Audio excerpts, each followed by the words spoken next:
To hear the full episode, become a patron at patreon.com/deathpanelpod. Welcome to the Death Panel. Patrons, thank you so much for supporting the show. None of the work that we do would be possible without you.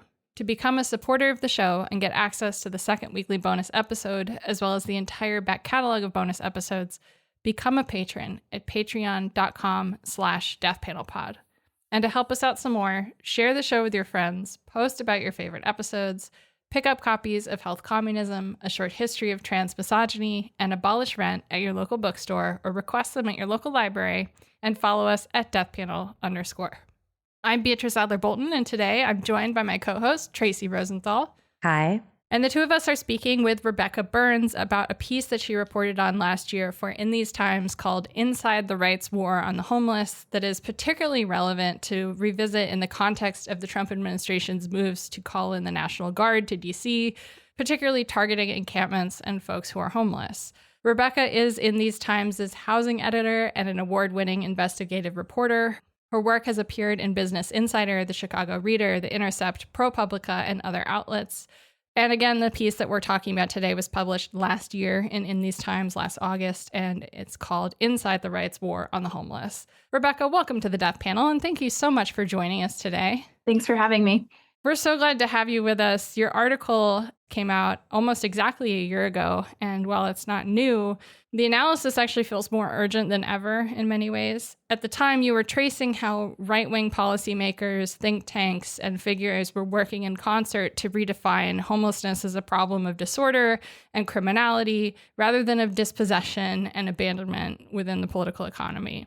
And you showed how this ideological project was already reshaping housing policy across cities and states all across the United States, funneling resources into policing and surveillance while stripping away social supports.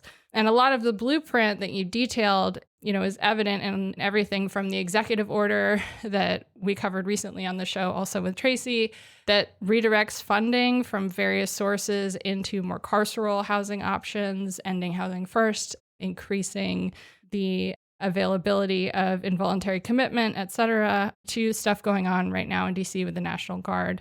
And 1 year later, now we're seeing the administration really escalate that playbook, treating homelessness as a pretext for militarization, again, calling in the National Guard to Washington, D.C. And the continuity that we're going to talk about today is pretty striking. Rebecca, what you documented last year as a kind of growing strategy from the right has become a very almost like de facto self-evident justification a year later for direct state violence against unhoused people. And this moment, I think, exposes how really deeply entwined housing criminalization and authoritarian politics actually are. And this is something we've covered often on the show.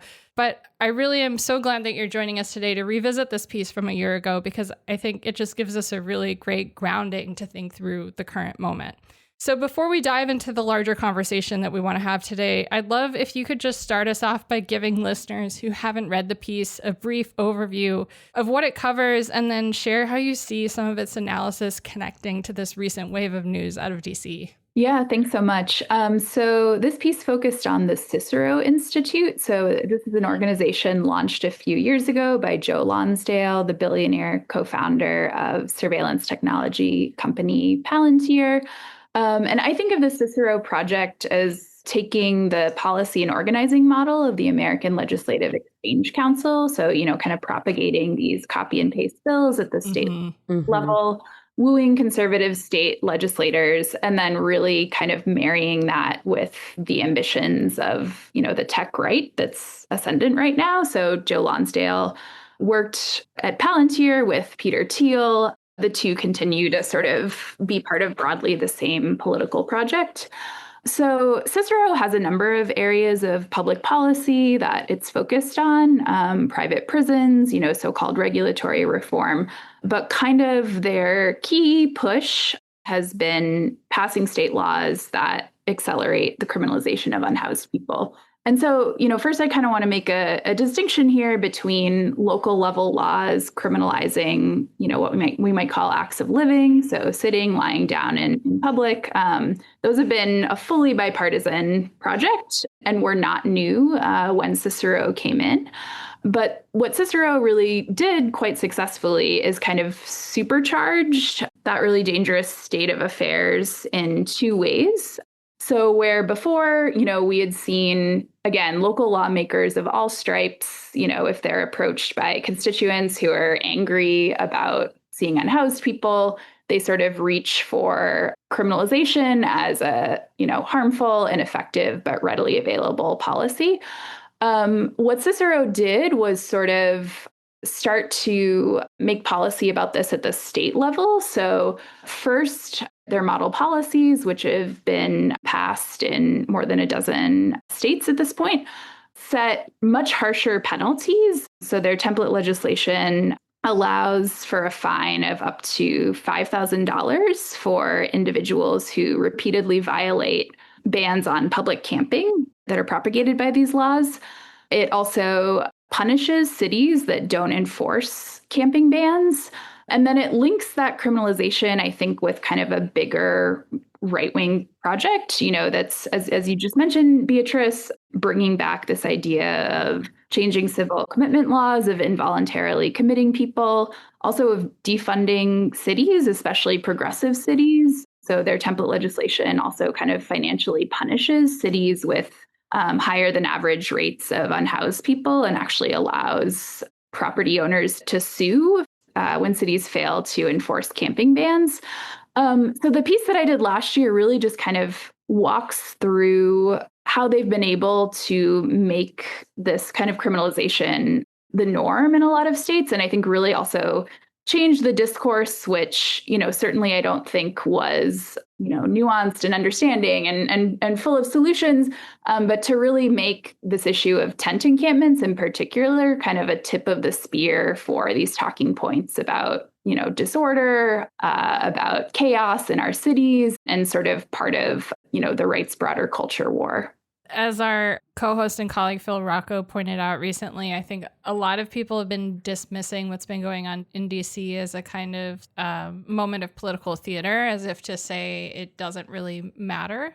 But I appreciate the way that you're framing this in terms of like a broader project of normalization and norm setting, because that's exactly what's going on. And as Phil has argued recently, it's really common to dismiss authoritarian stunts like this as merely political theater, again, to kind of undermine them as though they're an empty gesture that goes out into the world and has no consequence. But as Phil points out, fascism doesn't just use atmospherics as decoration. It depends on atmospherics. Like, it's very important to the fascist project. And theatrics are not a sideshow to fascist politics. They're the main stage. This is how norms are set and how normalization happens. Even when stuff is improvised and messy and kind of quasi-ridiculous, like in the case of DC, the function is to draw an audience into the performance, and an audience that by acknowledging it, reporting on it, or even just debating its seriousness is already often participating in the project, right? This is the kind of idea in sociology of like, even in negating the frame, you're naming the frame. Mm-hmm. And so we have to sort of think about how this spectacle can harden into legitimacy. And fascism doesn't require full consent. It requires acquiescence and normalization. And atmospherics can do this and can feel performative until the moment that they feel like ordinary politics. And I feel like your piece, Rebecca, from last year is a great example and just kind of material documentation of the intent of taking something that's atmospheric and calcifying it into ordinary politics, if that makes sense. Yeah, and I think, it's easy to miss how much this has become a focus of the right. So we've had Chris Rufo sort of before he made critical race theory his main thing, was talking about, the problems of tent encampments in cities. Cicero Institute made with Prager University a video about this as well. And, when I was watching a lot of videos of Cicero Institute employees kind of crisscrossing the country to promote these policies, one of the kind of especially alarming things is you see people or, read people submitting public comments who are kind of echoing these talking points, saying in Iowa, like, I'm afraid we're going to become San Francisco, it's out of control. So yeah, I think that really just goes to the point you just made about this project being also partially about normalizing this discourse and, really normalizing also dehumanization. Mm-hmm. Mm-hmm.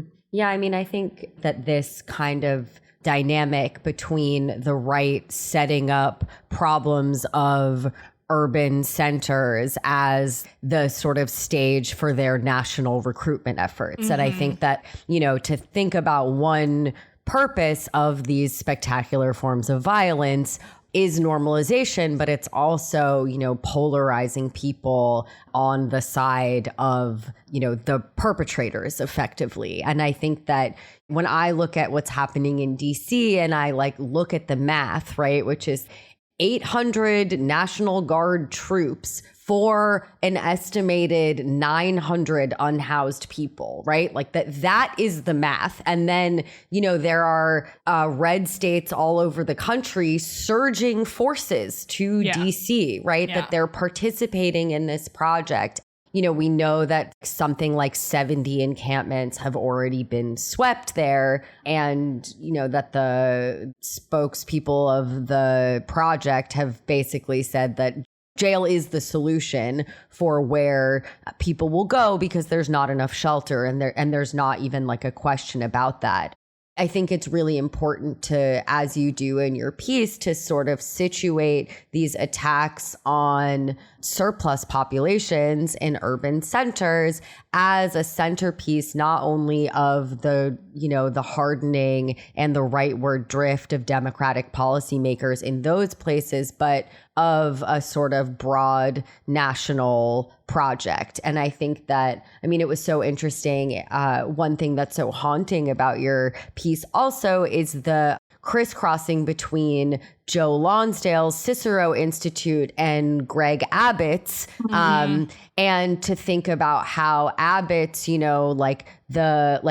busing campaigns of sending immigrants to, blue cities, and the way that then the right suggested mass deportations as a solution to the housing crisis, right? And I think that there is really an integrated affront on the public and public life, and that is being sort of prosecuted against the most vulnerable people in our society. Absolutely. And as we've been talking about, one of these central characters that's in your reporting, Rebecca, is Joe Lonsdale. As you said, he's a venture capitalist sort of turned political operator, and he's played a major role in funding this agenda. And many listeners might not know who he is or what he represents. He's a kind of particular ruling class figure. As you said, he's a kind of tech bro, decamped from San Francisco to Texas, wealthy, opportunistic, bent on remaking public policy in the image that he sees fit. Maybe can you talk a little bit about Joe Lonsdale, a little more about who he is and how he came to involve himself in this, and talk at more length about why his role is so significant, and maybe get into this overlap that Tracy talks about that's in your piece between Greg Abbott, the governor administration in Texas, and Joe Lonsdale's Cicero Institute. Yeah, definitely. Thanks. So, as I mentioned, Joe Lonsdale sort of most notably is a co-founder of Palantir, in sort of the same orbit of Peter Thiel. In 2020, I believe, he sort of, is part of this group of tech executives who decided they've had it with San Francisco. Nobody appreciates what we're doing. People are protesting us. And so he moves to Austin and at least according to tax records, starts Cicero soon after. I'm going to just start with the story about Greg Abbott and then get a little more into Joe Lonsdale himself, because I think actually in some ways, from what I can tell, the playbook that Cicero, kind of shopped around the country was first developed in Texas. So at the time that Joe Lonsdale arrived in Texas, you had sort of an effort already underway in Austin, first to overturn the city's longstanding ban on public camping, and then sort of a reaction from the right, from business owners, to reinstate it with a very well-funded ballot initiative that Joe Lonsdale himself also contributed to. So Greg Abbott is sort of watching this local fight play out, but really intervening quite aggressively to sort of, both demonize Austin City Council, spread misinformation. In one case, he sort of tweeted about a traffic accident that he said was caused by an unhoused person. And then, even though no, there's no evidence of that. Someone ran a red light or something like that. So we have Greg Abbott doing that, and then actually proposing what I believe was the first, again, state level ban on public camping. And not only doing that, and I think this is really critical to, what Tracy was just talking about with sort of the quote unquote management of surplus populations. But what Greg Abbott actually started doing was just taking the Texas Department of Transportation, ordering them to just start clearing people out of underpasses, and then actually created what in this world they call sort of a sanctioned campsite. But it's, a place that's, I believe it's about 2 hours walk from downtown where people are allowed to camp / that becomes their only option. And as we're thinking through kind of the bigger dangers here, I'll just point people to some really great reporting that Texas Monthly did at the time, on what happened when Greg Abbott kind of just decided to open up this lot with no services, no bus line initially, not accessible to where people had been living, only a few available electric outlets. And that was, people did move there in the face of this sort of very public fight over whether public camping would be allowed. In 2022, people actually died from what a lot of neighbors said were likely heat deaths because, temperatures in this lot of shade were approaching 120 degrees. Oh, God. That facility was thereafter taken over by a nonprofit. But I think, and I think about this a lot with Cicero too, they also do work around advocating for an expansion of private prisons. So I think we really have to keep an eye on the possibility that, when these sanctioned camping sites are open, one, there's the possibility, just like with immigrant detention, to see them run by private actors. And, two, will we see a situation where people effectively can't leave them? Mm-hmm. So then going back to Joe Lonsdale, so again, this is Greg Abbott doing this also as he's sort of starting to develop the strategy of, busing migrants, including to Chicago, where I am. So Joe Lonsdale appears to have sort of pretty quickly integrated himself in sort of Abbott's political world. At the time, at least, Greg Abbott's daughter was like the events coordinator of his venture capital firm. He hires, again, for his venture capital firm, Greg Abbott's former chief of staff, and just kind of starts doing politics first in support of this Texas state ban on encampment. But then really sort of starting to take the show on the road. And I'll just point you to, a quote that I know, Tracy, I think you've used this as well. Mm-hmm. But Joe Lonsdale sort of also, has a very public blog, writes about his thoughts about public policy, and has talked about, quote, the Marxist idea that American capitalism causes homelessness and that only far left activism can fix it. So yeah, I think that also speaks to, another part of the ideological project here, which is a situation where more and more people can't afford housing. And instead of talking about, how our cities are built on rising asset prices and speculation, or, the widening gap between rents and income, we're sort of putting this back on, on the individual. Mm-hmm. The last thing I'll say about Joe Lonsdale, just because I read this recently and thought it was just a really wacky quote, sort of, he describes his philosophy, both with the Cicero Institute work or, preferred policies in housing, also with private prisons and other areas of privatization as competing with the bloated, entrenched bureaucracy. So this is him sort of describing his animating philosophy on a podcast earlier this year. He says, it's like there's an island in the middle of the ocean that has a bunch of animals that just only evolved to live on that island. All of a sudden, there's a raft from the mainland, and something that evolved to be competitive in a much larger, more ferocious environment lands there. And then it just beats the crap out of these weird animals because they've been protected from the ocean for 1,000 years. If you could just climb the fence and get in there, there's going to be all these delicious animals to eat because they didn't evolve to run away from you. So yeah, I think there's also Wait, I'm sorry. What? a little bit unclear, and you can cut this if it's too confusing.